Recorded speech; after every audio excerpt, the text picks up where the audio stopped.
Hey, hello everyone. I'm Karen Yankovich. I'm here with Kami Guildner, who is my guest today on Women Connecting Women. And we are broadcasting this live on my LinkedIn profile and also in my private Facebook group, which is, if you guys want to check that out, you can check that out at KarenYankovich.com/Facebook group, which is a LinkedIn for Women community. And we started to do these live conversations, especially now it's spring of 2020 when we're having this conversation and we're just, not all that connected. So I'm trying to stay connected with people. And really what we've also taken the opportunity to do is bring back some of the guests from the Good Girls Get Rich podcast and dive a little deeper if anybody has any questions for them. So that's what we've got here. So Kami, thanks for doing this with me today. Tell everybody a little bit about you and who you are and what you do. Oh, thank you for having me. First of all, Karen, I really appreciate it. It's been really fun getting to know you online like this. I'm Kami Guildner. I am a business coach for women. I help women raise up their voice, their visibility in their business. And I believe women's voices matter. And I'm probably even more so right now. I just think that women's voices are so important to be getting out into the world. I think it's the medicine our earth needs. And I love being here. Yeah. So, I support that, right? I mean, my podcast is called Good Girls Get Rich. My LinkedIn program really focuses on supporting women as well. And it's not that I don't support men. I mean, I have plenty of men in my program.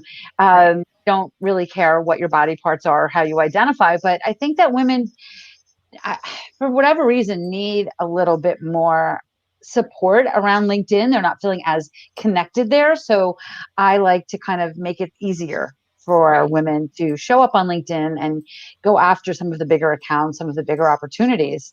So tell us a little bit about how you work and the kinds of work you do with women. Well, I run a mastermind program, and my program is really about building your brand from the inside out. So really getting clear with who you are at your very essence, your strengths, your passions, your values, but then building your brand from that so that you build a brand that only you can own. And I think it's really important that if we're building a brand like that, we get out of the craziness of the comparisons and the messaging sounding just like one another, and get into more of what is it that we really want to stand for? What's that message? If the whole world could hear one message from us, what would it be? And finding the clarity around that. Yeah. So cool. So cool. So you have a podcast as well, right? So I do. Tell us about your podcast. I love podcasting, don't you? Me too. Yes, I totally do. Yeah. It's Extraordinary Women Radio, and I think I'm about ready to hit 160 in this next week or two. Wow. So I've been doing it a little while, and I've been so blessed and fortunate to get to interview some just really, really extraordinary women doing just amazing things out in the world. So I love to interview change maker women. That's why I loved interviewing you, and women who are out there making a difference, women who are out there, stepping up and making an impact with who they are. Yeah. Well, and Kami's been on my show. The episode was 121, and we talked on that episode about staying true to yourself. And it was an interesting, I don't really want to get into the whole story here because you can listen to the podcast to hear the whole story. But how we met was really interesting because, we met in a way where we were truly truly kind of challenged with staying true to ourselves, right? And it was around a podcast interview, and Kami had interviewed somebody and she wasn't sure if she should air the episode, and I had interviewed somebody and I wasn't sure if I could air the episode. And as I heard her talking, we were in a group of, there's 20,000 people in that group now, in the She Podcast group. And I was like, oh my gosh, I know who she's talking about. And it's the same person. Right. So it was crazy. And I didn't even know Kami before.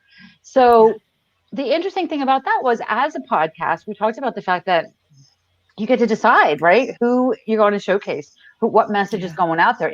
And if you are interviewing somebody that it doesn't resonate, what do you do about that? So that was a really interesting conversation to be having, I thought. Right. To stay true to ourselves and to stay true to what is most important for us. And I think even more so right now, it's like if we don't stay true to ourselves through these times, we could be, we can get off kilter in where we're going and off balance in how we're showing up for our communities.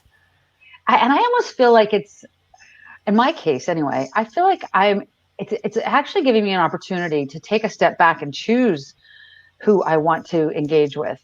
Right. Right. Instead of just always like, there's always a wheel going and there's always what's next, what's next, what's next. We've actually had an opportunity to step back and be a little bit more reflective about the message that we're putting out there and the people that we're sharing, whose messages we're sharing on our Right. podcasts and things like that. I feel like it's given me that opportunity, which was unexpected and actually, very much welcome. And, I think back to like my corporate days many years ago. I left the corporate world like 12 years ago last week. So it's been a while since I left the corporate world. But I think being an entrepreneur, that's one of the most beautiful things about it is we get to choose who we have in our life. We can get to choose which clients we invite into our communities. We get to choose, the values that we hold and make sure that we're really staying true and aligned to that, where back in the corporate days, we didn't always get to do that. Yes, absolutely. And I think sometimes it takes a little bit more courage to say no to bringing somebody into your world than say yes, right? It does. And then sometimes it can be really an awkward conversation to say no to. Yep. Exactly. I interviewed somebody for my podcast recently, and I thought it was going to be a great episode, and it wasn't. And then I realized that I didn't save it properly, and I don't have it saved. Oh no. So now I'm like, well, do I reach back out? Do I not reach back out? Like, because it's not, maybe I could do a better job at maybe, I mean, I would, if I reach back out, obviously I'll do a better job, but I don't have to reach back out. Right. Right. I can say, you know what, the episode didn't work out. I'll reach back out if there's a good time again. Right. It's on me. I get to decide whether I want to do it or not. Right. So that's right. It is, it's empowering when you own that, but it takes a little courage to own it. Because I still think like, oh my gosh, what if I run into this person and they say, what happened to the episode? And, so I don't want to ghost them on it, but I also, need to have the courage to say, and it truly, the tech truly was the issue. Like I saved it.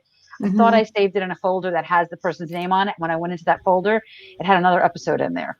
So I had saved somebody else's, and then it was in Zoom. So it was just already deleted and it was gone. And you know what I mean? So there's just, I clearly thought I saved it and didn't. So it truly didn't save, but maybe that was a message to me too. Like, you know what? You don't have to air that.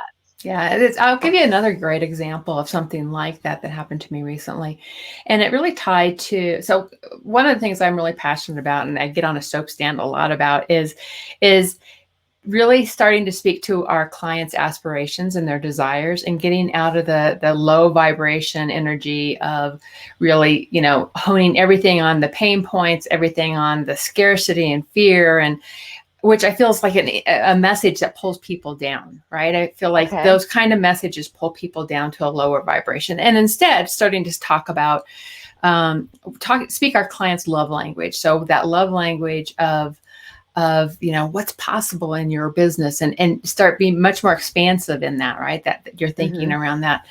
And someone I really admire and respect focuses her business very much on the pain points and the challenges, and it's just so misaligned from my own teachings that it didn't make sense to partner on something.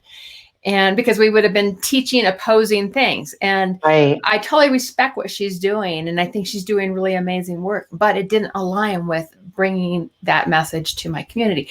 And it was a tough conversation to have. It was like a scary conversation to say, you know what, I don't think it's quite the fit. And, but when we do that, we can be honest and authentic in that relationship. And two, we're choosing the right things for our brand. Yes. And here's the thing too, it isn't just about us, right? Right.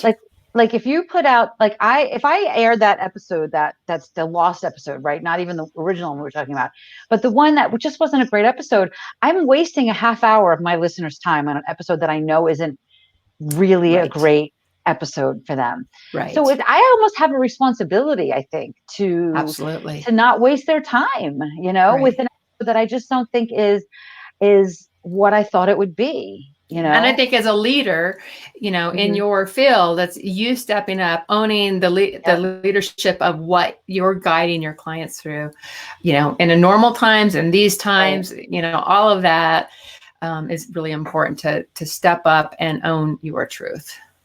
Yeah.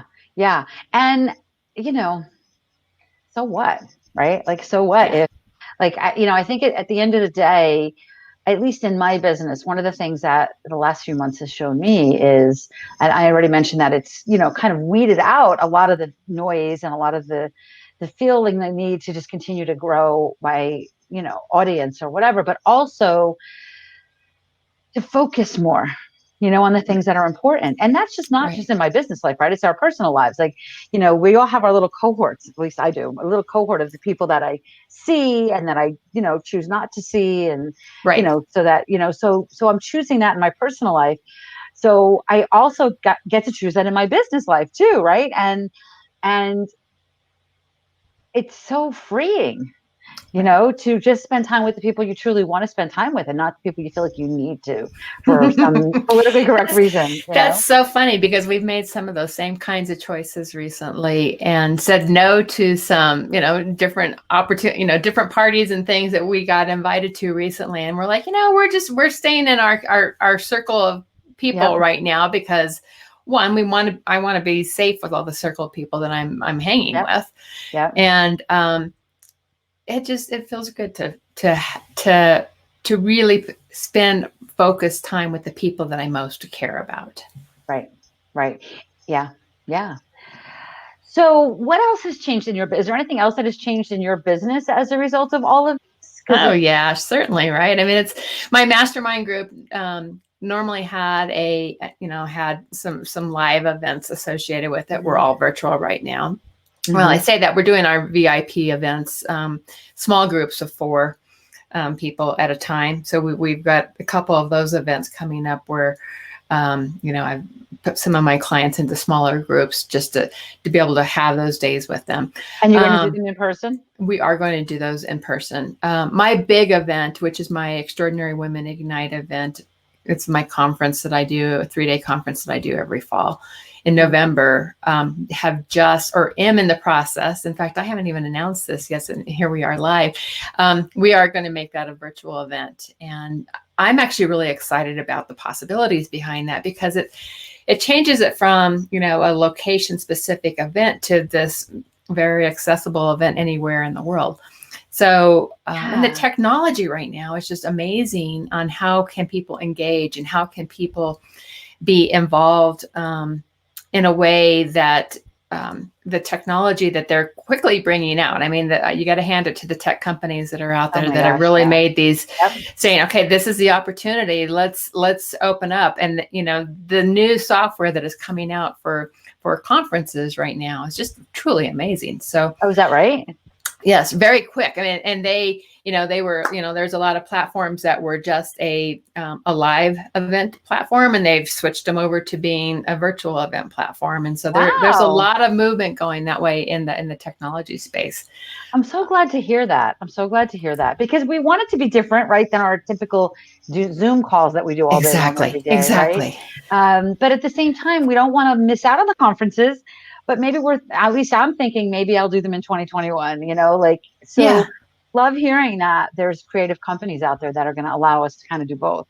Yeah, exactly. And to engage in different ways. I'm it's not your mama's webinar is what I'm saying, right? So it's awesome. Yeah. Awesome. Very cool. Okay. So Kami, if people want to find out about your virtual event or find out about the work that you do, how can they learn more about you? I mean, obviously they know your podcast now. Sure. But KamiGuildner.com is my website. And also my Extraordinary Women Connect group on Facebook is where I do a lot of activity and a lot of things going on. So I always invite people over there as well because there's just such an amazing community of women there. Cool. Awesome. So we've been scrolling across the bottom, the episode that my episode, the podcast episode where Kami was on my podcast.